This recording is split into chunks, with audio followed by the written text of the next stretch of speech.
Sa anong bahagi ng katawan isinusuot ang alpombra? Okay, Christoph. Sa likod! Sa Sa likod! likod! Sa likod ang sagot ni Christoph. Sa likod nga ba? Bibigyan natin ng tsansa. Okay.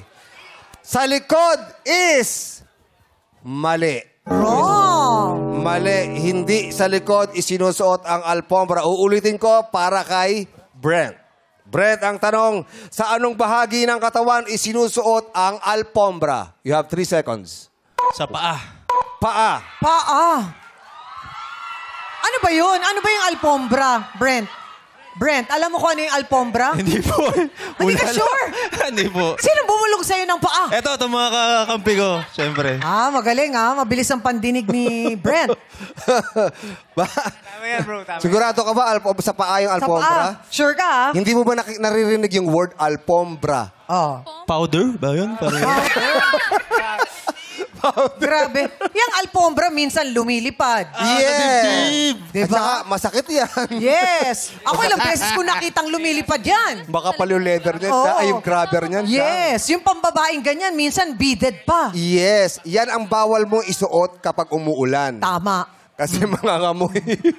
May amoy na kakaiba. Ang sagot ni Brent ay sa paa. Tama ba, madlang people? Sa paa is correct! 1 point para sa Team Colab! Ang alpombra ay isang uri ng tsinelas na isinusuot sa paa. Makapal siya. Parang may mga balay-balahibo pa yan eh. May parang balahibo. Napakross yung gano'n. Yung Walang kaliwa, walang kanan. Yes, Oo. walang kaliwa, walang Totoo. kanan. Okay, may 1 point na siyang ang Team Collab. Eto na ang pangalawang katanungan. Si Inigo naman at si AZ. Babawi kami. Paalala sa madlang people, no coaching. Babawi No coaching daw. Eto na ang tanong. Pakilagay ang inyong mga kamay sa lubid. Para kay AZ and Inigo. Okay. Anong P ang tawag sa kompyuteran kung saan nakadepende sa halaga ng inihuhulog mong pera ang tagal ng paggamit ng computer? Yes, Ang Team Collab. Team Collab. Pisonet. Ha? Parang alam din naman ng people. Parang sigurado sila. Parang sigurado ka, AC? Binulong po ni nitong dalawa. Sino dalawa? Baka may sagot Si Brenda tsaka si Dustin. Inigo, Chang. Baka may Tama sagot. po.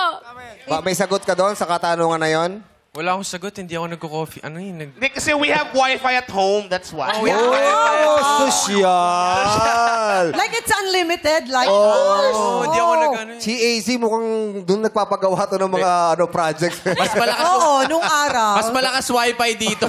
Yeah. Ang sagot ni AC Pisonet is correct! 2 points na. Okay. Aba.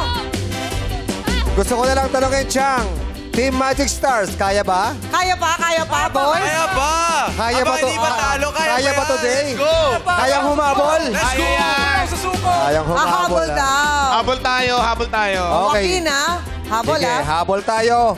Ang tanong para kay Joaquin at Dustin. Kamay sa lubid.